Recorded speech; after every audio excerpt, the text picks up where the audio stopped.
Thank you. Madam Chair, the oath has been administered. Yes, maraming salamat. Maraming ibinunyag nung nakaraang hearing. Kaya't mag-umpisa tayo kay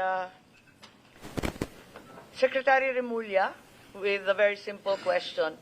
Is the Constitution the supreme law over all other laws? Simple lang po. Yes, ma'am. So it is also supreme over all other treaties. Yes, ma'am. Kapag nagkaroon ng conflict sa Konstitusyon at yung Rome Statute, alin ang maghahari? The Constitution prevails. Kapag may pag-iiba sa saligang batas at yung RA 9851, alin ang mangingibabaw? Ang saligang batas po. Parati ang saligang batas, di po ba? Maliwanag ho yun. The President has been saying that the country was just complying with obligations and commitments to the Interpol in arresting and turning over the former President to the ICC. For the nth time, liwanagan na lang natin, a red notice from the Interpol is not a warrant of arrest. Is that correct? Perhaps the PCTC can help us here.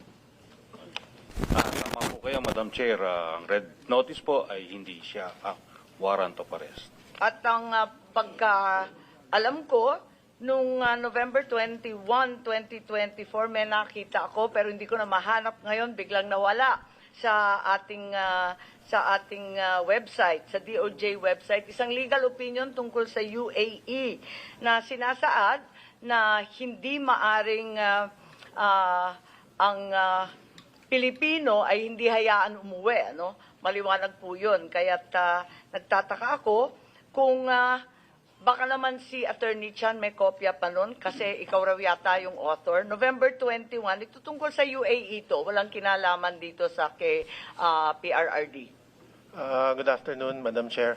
I do not recall having issued a specific opinion on that date, Your Honor. Would you recall number 50? A memo number 50. It's no longer in the website for some mysterious opinion reason. number 50? If you could just look it up, we'd be very grateful. We'll get and we'd back like to you have on that a copy. within the afternoon, Madam Sige, Chair. Attorney Chan, maraming salamat. Ngayon, yung tinatanong ng lahat, yung obligasyon sa ilalim ng isang treaty, ibig sabihin ba, ligtas na sa ating Bill of Rights, sa mga karapatan pantao? Ibig ko sabihin, kapag may obligasyon ng Pilipinas sa ICC, sa Interpol, do we still have to comply with the Bill of Rights that guarantees the rights to the accused, to the arrested? That's a given. Certainly, the Bill of Rights is there precisely to limit the powers of the government, and if the government can circumvent the Bill of Rights by just entering a treaty, then the rights guaranteed under Article 3 of the Constitution are no longer secure, hindi po ba? So, can compliance with the ICC obligations allow the government to disregard the Bill of Rights? Hindi po ba? Maliwanag po yun. At for the same reason na talaga ang nangingibabaw sa lahat ay yung ating konstitusyon. So kahit papano napilitan na maaresto at itangay ang dating Pangulo sa ICC dahil daw sa ilang obligasyon, pandaigdigan, kinakailangan talagang sumunod pa rin tayo sa ating saligang batas, lalo na yung Article 3. Talagang sagrado po yun, di po ba? Yes. Yes, ma'am. So, ang tanong namin at tanong ng lahat ng sambayanan, bakit ang pamahalaan, ang administrasyon, hindi muna kumuha ng court-issued warrant galing sa Pilipinas bago inaresto si Presidente Duterte? Why didn't the administration secure a court order before flying the President out of the country? Nung last hearing, may sinasabi si Secretary Remulla na yung nangyari surrender, hindi extradition. At hindi katulad ng extradition, sa surrender, hindi kinakailangan mag-issue ng warrant of arrest para damputin ang dating Pangulo. Tama po ba yun? Kasi yun ang sinabi nyo dati nung... Mga extradition kasi, hindi ho natin pwedeng gamitin dito sapagkat hindi tayo pwede mag-file ng extradition dahil nasa atin po yung tao. Ang extradition po na sinasabi ng batas ay yung court o yung arresting state, yung state pala na may warrant, ang mag-file ng extradition sa Pilipinas. Kaya surrender lang po talaga ang option natin. Wala ho tayong ibang option. Kabisado ko po yan. Panahon pa ng tatay ko, yung extradition law natin. Ako yata nag-type nung bata. Ang tanong dito, under surrender, there's no need for a Philippine court to issue a warrant. Ang sabi po ninyo. That's the stand of the government. Is that Opo, correct? iyan po yung aming stand. Does this not contravene the Bill of Rights that we've already agreed upon as being sacred and above all else, particularly the right of deprivation of liberty without due process, Yung due process and the po right kasi, of liberty of abode? kasi ang due process po rito, yung sa issuing body, yung nag-issue po na warrant of arrest, if they observe due process. Ang alam po natin, 7 taon pong inimbestigahan itong kasong to, nagbigay po ng notice to sa mga kinauukulan na maaari nilang kasuhan. At pinayagan sila sumagot. Alam ko po yan na binigyan sila ng notice, may mga tanong na binigay sa kanila, pinayagan po sila sumagot. Kung ayaw po nila sumagot, 7 it's our taon own ito look. sa ibang bansa, hindi 7 taon dito sa Pilipinas. Opo, habang tayo po isaklaw ng ICC, Hindi pa rin saklaw yan sa ating batas. Hindi, Kasi ano ho? ayon sa ating batas, Hindi, habang tayo po ay saklaw ng ICC, binigyan na po ng due process yung mga tao. Madam Chair, Yes, Can I yes, interject? Senator De La Rosa, please. may I know from the good secretary, saan kayo nakakuha ng information na yan? Na yung mga Ganun ho kasi ang- binigyan ng tanong, pinapasagot yung mga akusado. Saan po kayo nakakuha ng informasyon na yan? Tsaka sinusubukan po nilang kausapin. Yun po yung alam ko. Talagang, I'm asking about yung sinabi mo kanina. natural po yan, nakalakaran, kasi kahit anong korte po, ay binibigyan ng pagkakataon na sumagot ang tao sa mga paratang sa kanya. I was not, Senator Bato, nakalista ka. Binigyan ka ba ng pagkakataon noong nakaraang 7 taon na sumagot sa anumang aligasyon? meron nag-communicate sa opisina ko na gusto akong kausapin. So that's it. Hanggang doon lang. Siguro hindi. Kinausap niyo ba ho? Kasi kung kinausap niyo, marahil ay sinabi na sa inyo yung nais nila sabihin. Bakit ko kausapin? Sinabi mo na nga na hindi niyo recognize yung jurisdiction ng ICC. Kayo mismo, from DOJ. Ilang bisis mo sinasabi noon, Madam Chair, na hindi na recognize. Ako pa, i-recognize ko na ako mismo ang kinakasuhan. Meron Kayo na mo nga, kasing- gobyerno na kayo. Kayo na nagsasabi na hindi nyo na-recognize. Bakit ako pa mag-recognize? Meron po kasing residual powers ang ICC eh. Yung po Sabi yung ninyo, 1 taon lang yung residual power. Oho, So, pero bakit yung 2019 to 2020, yung buong ano ho, ang bilang yung nyo? buong panahon na dumaan mula 2011 hanggang 2018, ito po ay panahon na meron pong jurisdiction ng ICC sa ating bansa, sa ating mga citizen.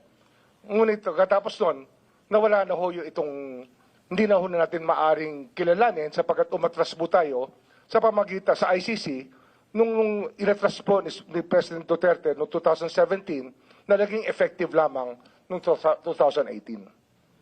Madam Chair, if I may. Yes, Senator Bato.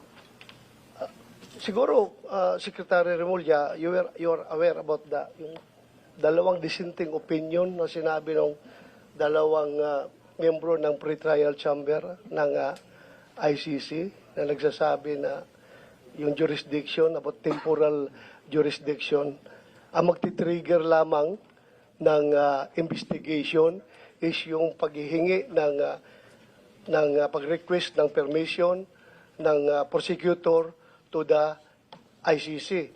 At ito'y ginawa nila 2 years after nag-effect yung ating withdrawal from the ICC. Ginawa po nila yan 2 years. Kaya nga dalawang dissenting opinion yun eh. So sana, kung tayo, if you want to interpret itong mga bagay-bagay na ito, sana we have to interpret it in favor of our people. Tao natin ito eh. Pilipino ito. Bakit natin papaboran yung mga foreigner na mga banyaga na yan? Sila na nga nagsabi, it was the request for to conduct investigation was triggered 2 years after nag-effect yung ating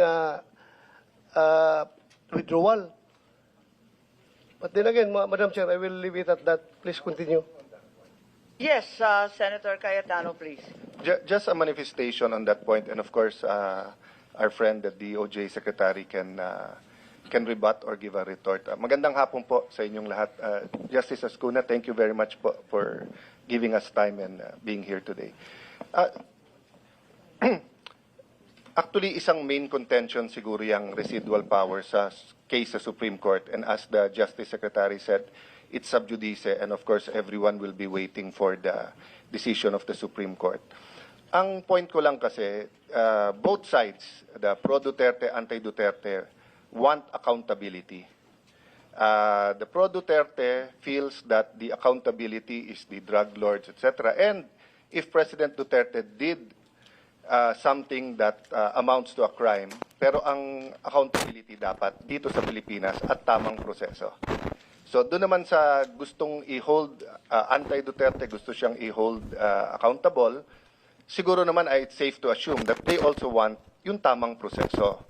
So the thing is, there was an actual Supreme Court case, the Pangilinan versus Cayetano, questioning, I think the Secretary of Foreign Affairs noon, kaya named, questioning nga yung kung kailangan ng Senate concurrence yung withdrawal ng natin from the Rome Statute, no, from yung ICC.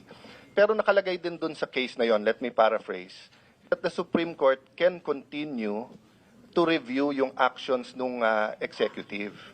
So my problem with yung interpretation dun sa residual powers, kasi nga, di ba, sa 5 judge sa ICC, yung 2 nagsabing, wala kaming jurisdiction. Kasi nung sinimulan namin yan, tapos na dun sa residual na 1 year. But 3 judges, justices, said na pwede. So my problem kasi is walang World Supreme Court eh. So there's only the ICC Court and the Appellate Court. Unlike kung dito natin final sa judiciary natin, then yung interpretation, whether they still have jurisdiction or not, would have been done under Philippine law.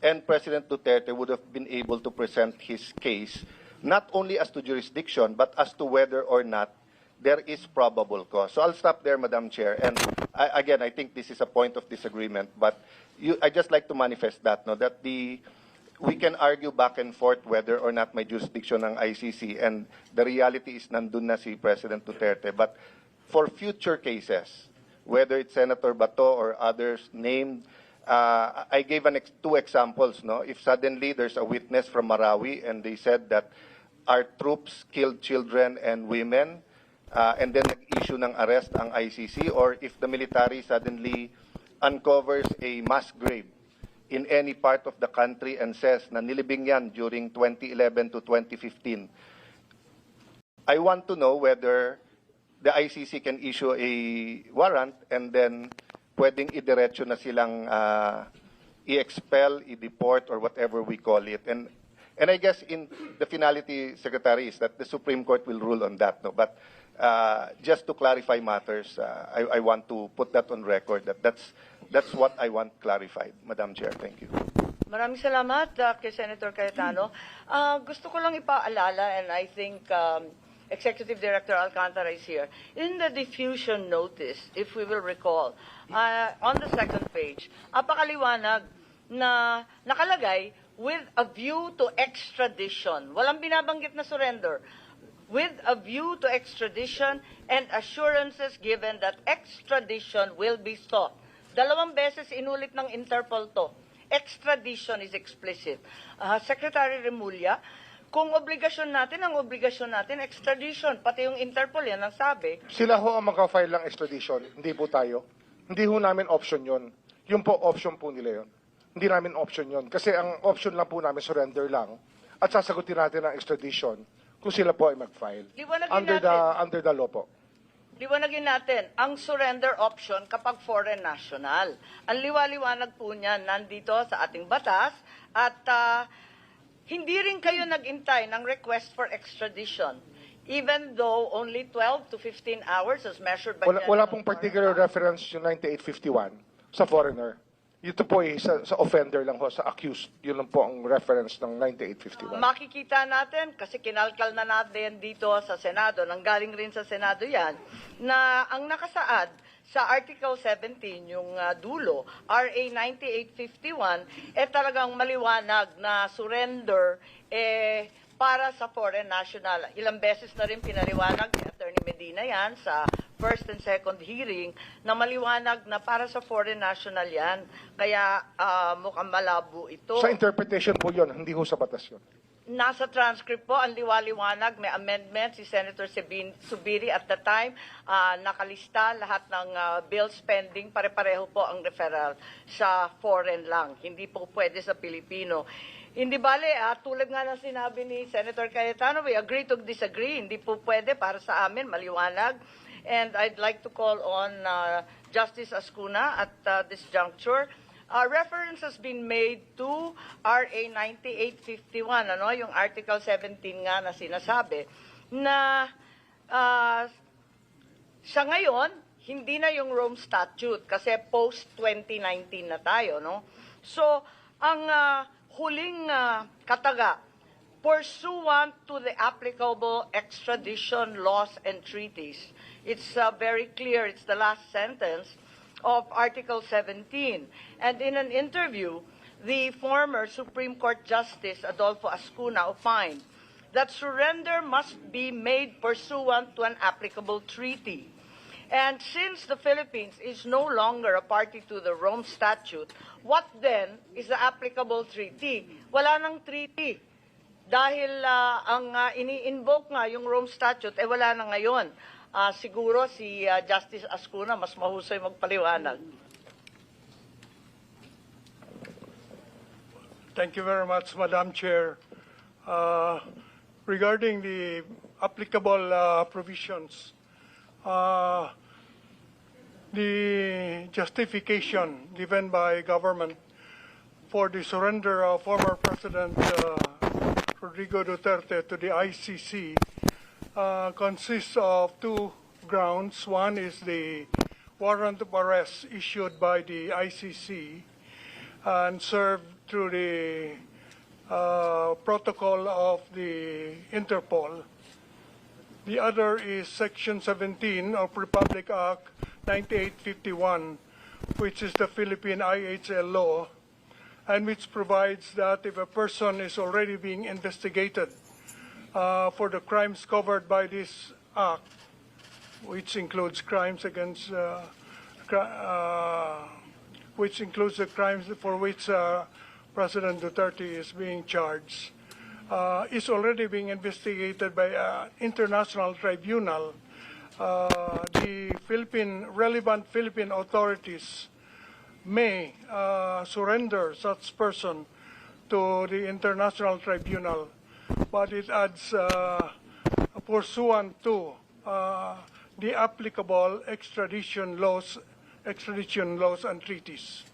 Ngayon, ang tanong, ito bang last sentence na ito, which provides for the requirement that the surrender should be pursuant to applicable treaties, is still applicable since we don't have anymore the Rome Statute. Sa palagay ko po ay it's either we have the Rome Statute or not. If we don't have a treaty, then we cannot surrender the suspect to the ICC under this section, because this section requires that the surrender be pursuant to a treaty. Pursuant means in accordance with. And so if there is no treaty, in my view, we cannot make a surrender. On the other hand, if there is still a treaty that is due to the residual obligations that the Philippines may have even after withdrawal, pursuant to Article 127, Paragraph 2 of the Rome Statute, after withdrawal, the withdrawing state still obliged to cooperate with the ICC in relation to matters already under consideration by the court prior to withdrawal. So again, you go back to the question, is the Philippine situation something already under consideration by the court, by the ICC, prior to our withdrawal? In my view, Madam Chair, the answer is yes, because as of February 8, 2018, prior to our withdrawal, Fatou Bensouda, the former ICC prosecutor, already said that the Philippine situation is under preliminary examination as of that date. The question is whether or not the prosecutor is the court, because 127 paragraph 2 says under consideration by the court. And in my view, it is, because there are four principal organs of the ICC. The first is the presidencies. There's one president and two vice presidents. The second are the judicial divisions. The third is the office of the prosecutor. And the fourth is the registrar. So the office of the prosecutor is part of the court. Therefore, when Article 127, paragraph 2 says the matter must be under consideration by the court at the time before withdrawal, it includes consideration by the prosecutor. And so therefore, I believe we have residual obligations even after withdrawal. Question therefore is whether or not the warrant of arrest issued by the ICC after our withdrawal is something we have to cooperate with under 127 paragraph 2. In my view, yes. And therefore, in my view, the warrant of arrest is legal. However, I believe that the surrender is not, because the surrender must be pursuant to a treaty, and therefore our own law, Section 17 of Republic Act 9851, brought back the Statute of Rome, even after withdrawal, because it requires that a surrender must be pursuant to the applicable treaty. And therefore, in this case, the applicable treaty remains the Statute of Rome. And thus, we have to follow Article 59 of the Statute of Rome, which requires that the custodial state, namely the Philippines, must first bring the arrested person to a local court to determine two things: whether or not the person is really the one named in the warrant; second, whether or not the person has been informed of the charges against him or her. This was not done. Therefore, there was, in my view, a violation in the act of surrender. However, Madam Chair, this is in the forum of the Philippines, but in the forum of the ICC, different rules apply. The rule in international law, Madam Chair, is that procedural laws are governed by the forum. So procedural safeguards are applicable only to the forum. If the Philippine Bill of Rights, for instance, which says that no person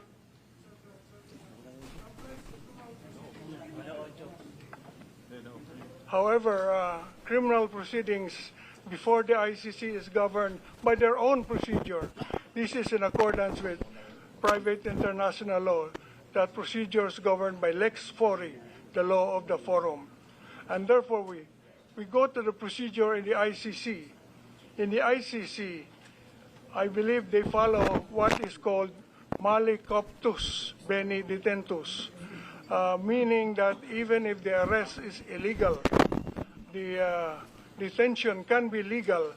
It does not automatically mean that if the arrest was illegal, the person arrested must be released. They will balance, it's a balancing act. They will balance the illegality of the arrest with the need to prosecute someone for very serious offenses under international law. And in their view, the balance weighs in favor of prosecution. They will prosecute, notwithstanding the violation of the procedure in the arrest and in the surrender, I mean. Therefore, it depends on whether you're talking about Philippine Forum or the ICC. The ICC, I believe, will follow their own procedure. Whereas in the Philippines, as it is now pending in the Philippine Supreme Court, in my view, there is a violation and there will be consequences for that violation. Thank you, Madam Chair. Thank you very much, Justice Arcuna. As usual, we received a very exhaustive opinion, and I'm certain that we will be guided by the same. I think Senator Cayetano would like to respond.